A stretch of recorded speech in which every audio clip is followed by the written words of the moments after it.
साथियों, आज हम वाल्मीकि रामायण के बालकांड के 50वें सर्ग की कथा सुनेंगे। इस सर्ग में रामचंद्र जी और लक्ष्मण जी विश्वामित्र मुनि के साथ मिथिलापुरी पहुंच गए हैं।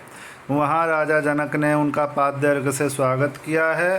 फिर राजा जनक ने इनके परिचय के बारे में जानने के लिए प्रश्न किया है और उसके उत्तर में विश्वामित्र जी ने उन्हें मिथिला अयोध्या से लेकर मिथिला तक के यात्रा का पूरा वृत्तांत सुनाया है। तो चलिए अब 50वें सर्ग की कथा सुनते हैं। श्री सीतारामचंद्राभ्याम नमः। श्रीमद् वाल्मीकि रामायणं बालकांडं 50 सर्गः। श्री राम आदि का मिथिलागमन। राजा जनक द्वारा विश्वामित्र का सत्कार तथा उनका श्री राम और लक्ष्मण के विषय में जिज्ञासा करना एवं परिचय पाना। तदनंतर लक्ष्मण सहित श्री राम विश्वामित्र जी को आगे करके महर्षि गौतम के आसन से ईशान कोण की ओर चले और मिथिला नरेश के यज्ञ मंडप में जा पहुँचे। वहाँ लक्ष्मण सहित श्री राम ने मुनिश्रेष्ठ विश्वामित्र से कहा, महाभाग महात्मा, जनक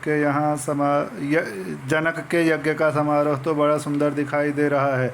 यहाँ नाना देशों के निवासी सहस्रों ब्राह्मण जुटे हुए हैं जो वेदों के स्वाध्याय से शोभा पा रहे हैं। ऋषियों के बाड़े सैकड़ों छकरों से भरे दिखाई दे रहे हैं। ब्रह्मन, अब ऐसा कोई स्थान निश्चित कीजिए जहां हम लोग भी ठहरें। श्री रामचंद्र जी का यह वचन सुनकर महामुनि विश्वामित्र ने एकांत स्थान में डेरा डाला जहां पानी का सुभिता था। अनिंद्य उत्तम आचार विचार वाले नृपश्रेष्ठ महाराज जनक ने जब सुना कि विश्वामित्र जी पधारे हैं, तब वे तुरंत अपने पुरोहित शतानंद को आगे करके अर्घ्य के लिए विनीत भाव से उनका स्वागत करने को चल दिए। उनके साथ अर्घ्य लिए महात्मा ऋत्विज भी शीघ्रतापूर्वक चले।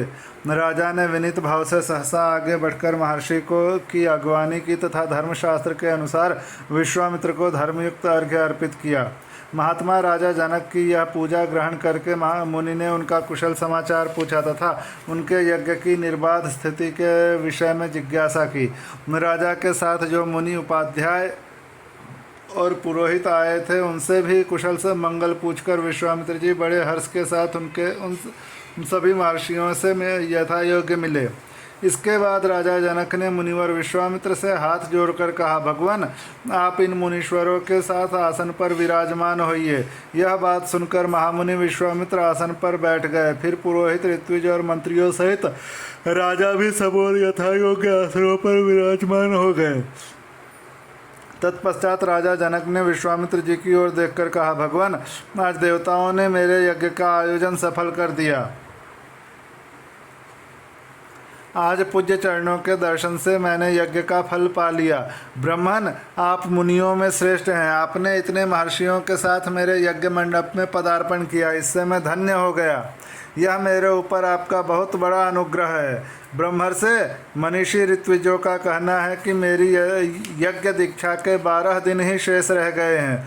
अतः कुशिक नंदन 12 दिनों के बाद यहाँ भाग ग्रहण करने के लिए आए हुए देवताओं का दर्शन कीजिएगा। मुनिवर विश्वामित्र से ऐसा कहकर उस समय प्रसन्नमुख हुए जितेंद्रिय राजा जनक ने पुनः उनसे हाथ जोड़कर पूछा, महामुने, आपका कल्याण हो। देवता के समान पराक्रमी और सुंदर आयुध धारण करने वाले ये दोनों वीर राजकुमार जो हाथी के समान मंद गति से चलते हैं, सिंह और सांड के समान जान पड़ते हैं, प्रफुल्ल कमल दल के समान सुशोभित हैं, तलवार, तरकस और धनुष धारण किए हुए हैं, अपने मनोहर रूप से अश्विनी कुमारों को भी लज्जित कर रहे हैं, जिन्होंने अभी अभी यौवनावस्था में प्रवेश किया है तथा जो स्वेच्छानुसार देवलोक से उतरकर पृथ्वी पर आए हुए 2 देवताओं के समान जान पड़ते हैं कि किसके पुत्र हैं और यहाँ कैसे, किस लिए अथवा किस उद्देश्य से पैदल ही पधारे हैं। जैसे चंद्रमा और सूर्य आकाश की शोभा बढ़ाते हैं, उसी प्रकार ये अपनी उपस्थिति से इस देश को विभूषित कर रहे हैं। ये दोनों एक दूसरे से बहुत मिलते जुलते हैं। इनके शरीर की ऊंचाई, संकेत और चेष्टाएं प्रायः एक सी हैं। मैं इन दोनों काक पक्षधारी वीरों का परिचय एवं वृत्तांत यथार्थ रूप से सुनना चाहता हूँ।